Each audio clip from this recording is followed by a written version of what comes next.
ربنا آتنا في الدنيا حسنة وفي الآخرة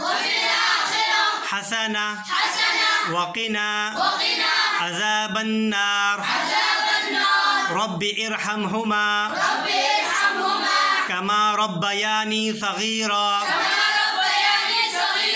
رب زدني علما نافعا وعملا صالحا ورزقا واسعا وقلبا خاشعا ولسانا ذاكرا وإيمانا كاملا ودعاء متقبلا يا رب العالمين بحق سيد المرسلين